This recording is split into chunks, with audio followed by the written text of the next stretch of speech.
Hi, my name is Ruth Duran. I'm a certified life coach, master's in business administration, and a master certified life coach. And I help business women make more money without working any harder or longer. And my strength is as an accountant, as a trained master's in business administration, concentration in accounting. One of the things that I do is I create an audit to identify what is costing my clients from creating the result that they want. And the result is money in the bank. Most of us went into business to create money in the bank. And there are some common things, small, simple things that we are doing that are actually costing us money in the bank, that are actually costing us the results that we want. And I help my clients identify what those are. And so today I'm just sharing with 6 habits or patterns that actually cost us. And these are just a few of the ways that I see my clients costing themselves money and success.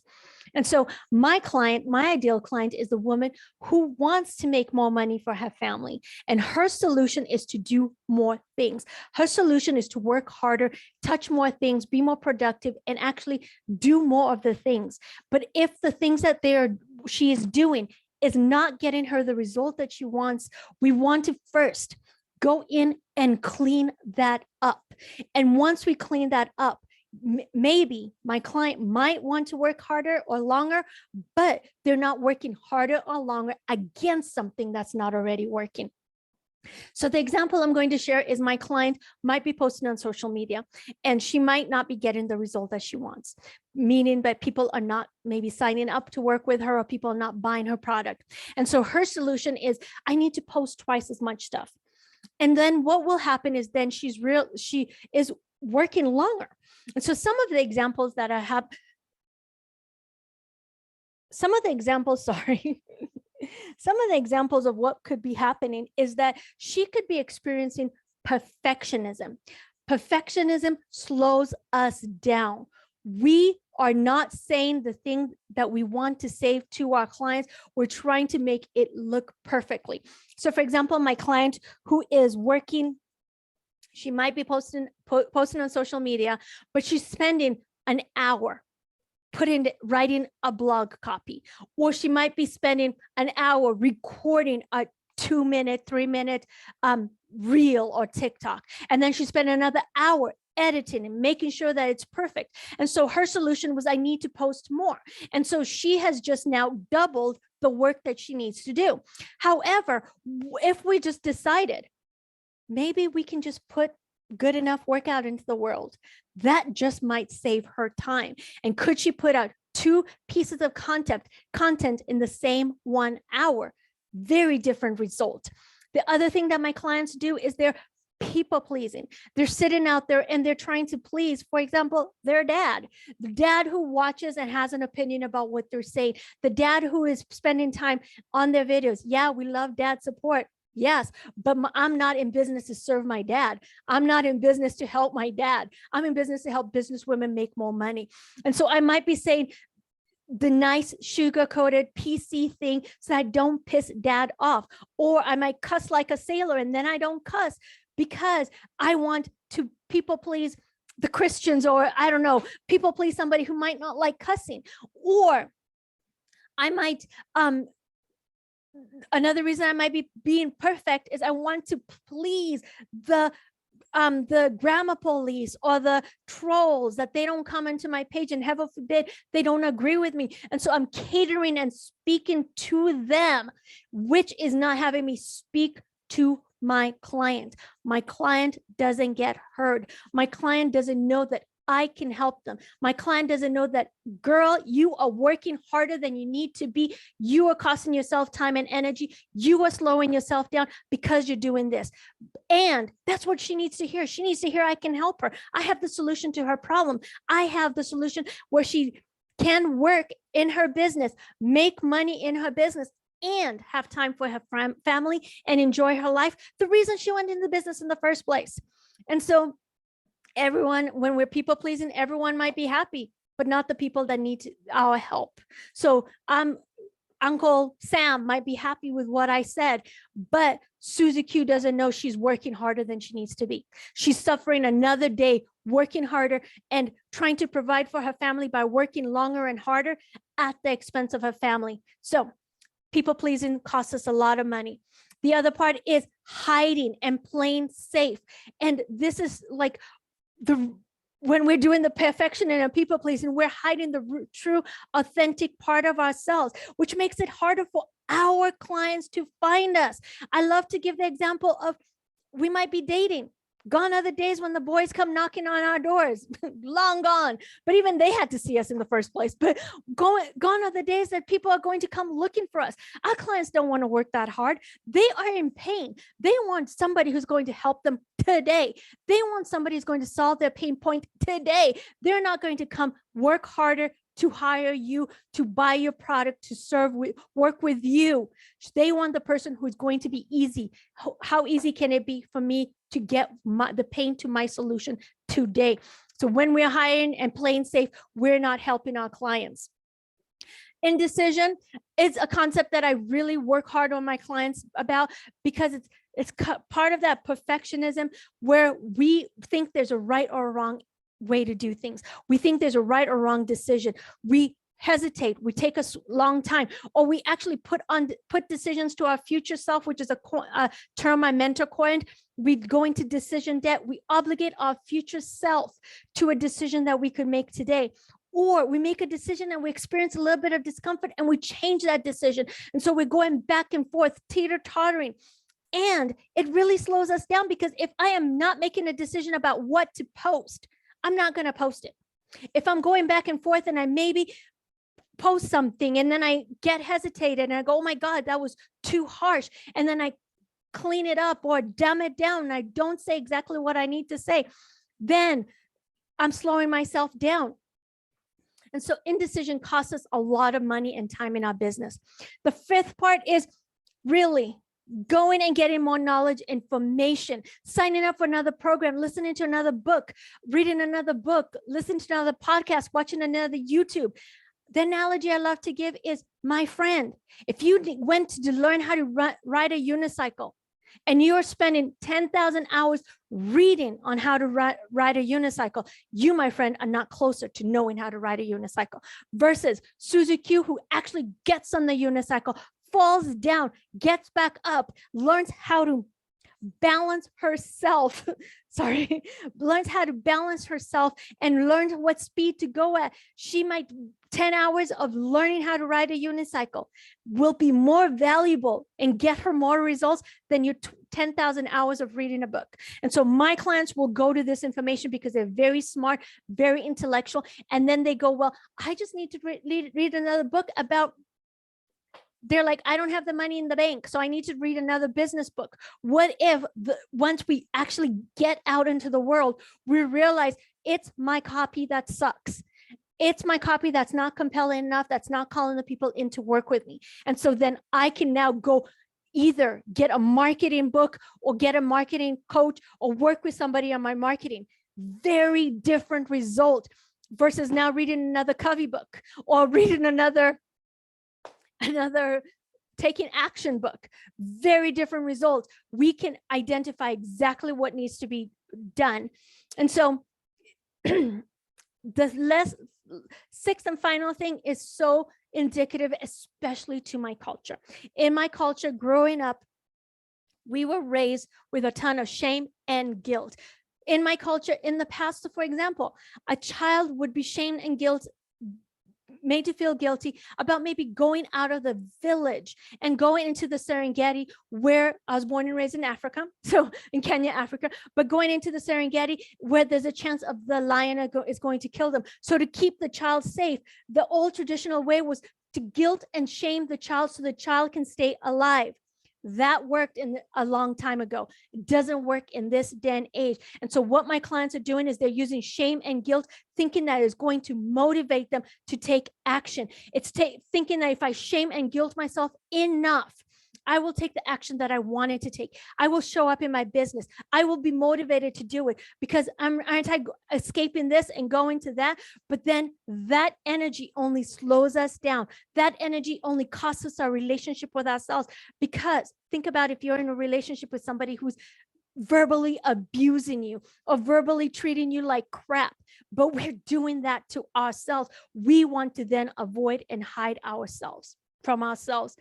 And we're shaming ourselves because we, for example, put out something into the world and the grammar police came and said that that was spelled wrong. Sorry, this is driving me crazy. The grammar police said that we did it wrong. But if we're shaming our guilt in ourselves, we're going to agree with the grammar police.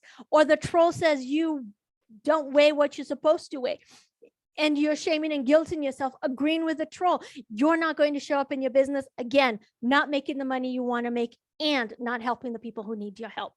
And so when my clients are stuck in just the 6, there are so many more.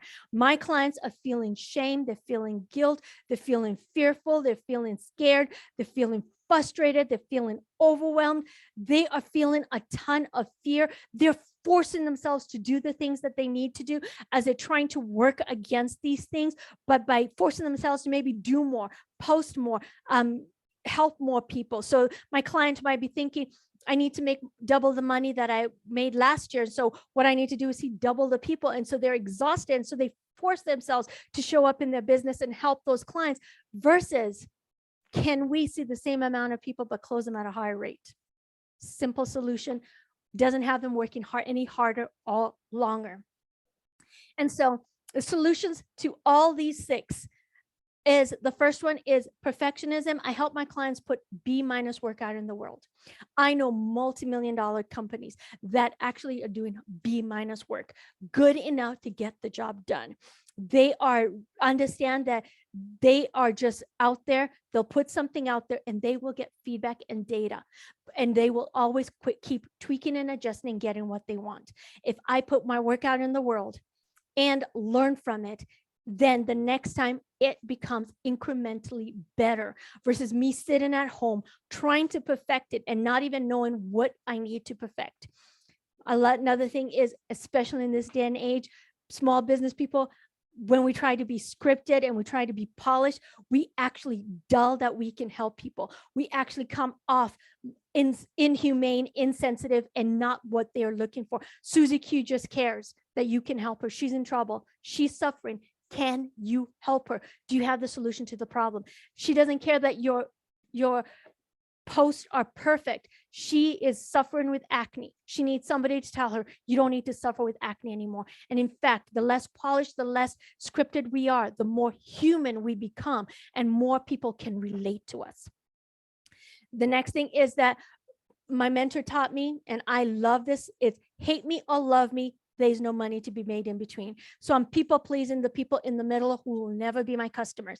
And at the same time, I want either my customers to self-identify and say, I am your customer. I want to work with you. Here, take my money.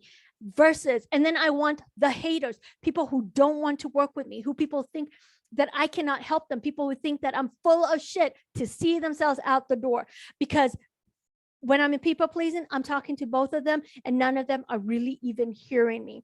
And so when we decide I'm speaking to so-and-so and that's all I'm speaking to, and I speak in their language, the people who are not my clients will see themselves out. Leadership 101, I'm a master's in business administration. One of the biggest concepts is we're taught in school with leadership. And so leadership 101 is, you're never going to please everybody. Never going to happen. There's always going to be people who, no matter what you do, are not going to like what you did. There are going to be people, you make a business decision and they're going to think you should have made a personal decision, or you make a personal decision and then there are people who think you should have made a business decision. You're never going to please everyone. So instead of trying to please everybody, help the people who need your help. And so talk to your customers, be there and help your customers. And because you went into business to help people. The other part is, if we're hiding, we're not showing up publicly. You need to be public in this day and age. People are not buying from people they don't know about. If you have the best cupcakes in the world and the only person who knows you have the best cupcakes in the world is your child, nobody's going to buy your cupcakes. Trust me, they're not going to bang down your door to come buy your cupcakes. They are not going to do that. So if you're hiding, they're not going to hire you. People want people who are visible. People who want people who are public. That's what advertising is all about, to let people know I am here and I can help you. The eye buys. If the eye doesn't, if you are not in their area, if they don't see you, they're not going to buy from you. They're not going to hire you. Trust me, they're not going, just like the boys are no longer banging on our doors to date us. It's funny irony because I've been married 25 years, but I had to be out into the world for even my current husband to know I'm out there. And so the other part is like, all business makes tough decisions. There's always going to be another decision that needs to be made in your business, always. And if you have the skill of how to make decisions powerfully and have your own back after you make the decisions, you will create a lot of speed and momentum in your business. You will be able to then adjust and tweak and adjust. Money loves speed. And when you are operating in a speedy way and showing up powerfully, then you can talk to your ideal client and show them how you can help them. And that is done by being decisive and making strong business decisions.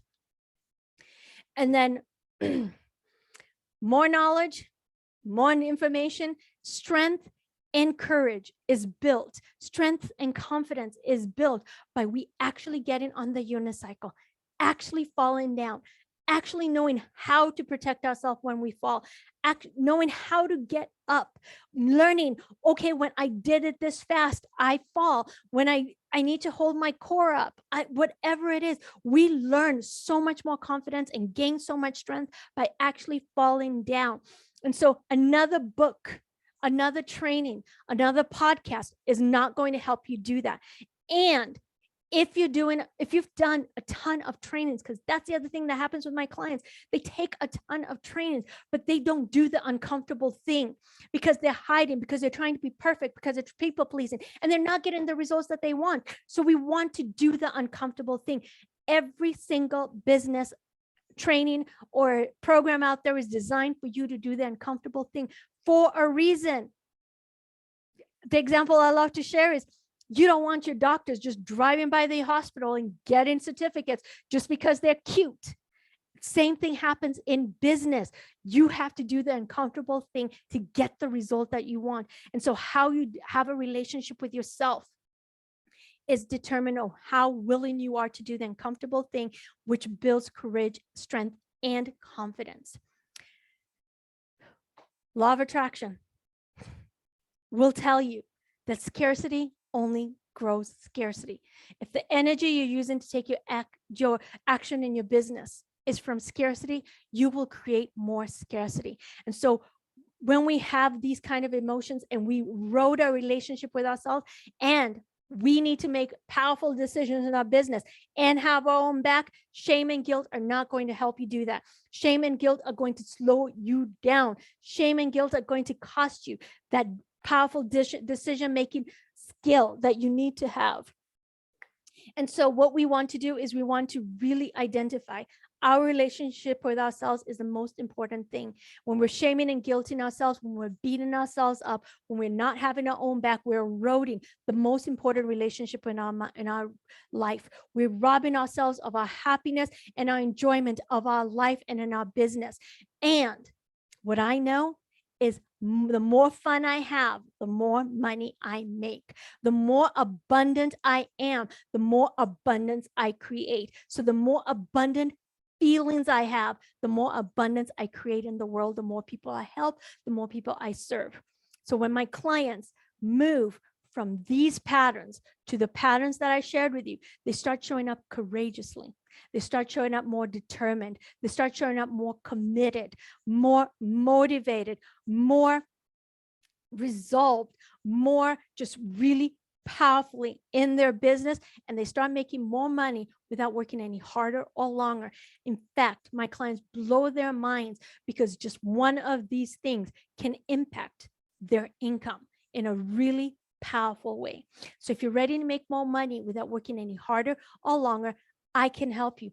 Schedule a consultation call where we will identify which ones of these or many more are costing you in your business. And in fact, If my clients decide like it is another training they need to take, it's very clear what training they need to take. So for example, if it's a marketing training that they need to take, they know which one am I signing up for. For example, I can take an ad generation marketing training, but I am using organic marketing, not going to get me the result I want. So, or I find how to take a marketing campaign on how to do a billboard when I am marketing on social media. It's not going to get me the result that I want. And so I help my clients clean this up, make powerful decisions, and create the result that they want without working any harder or longer. If you're ready to take your business to the next level, I can help you schedule a consultation. And I look forward to helping you make the money that you need so that you can enjoy your life and your family. The reason that we went into business in the first place. So thank you so much for joining me. I really, truly appreciate you. Have a very blessed day, and I'll see you next time. Bye-bye.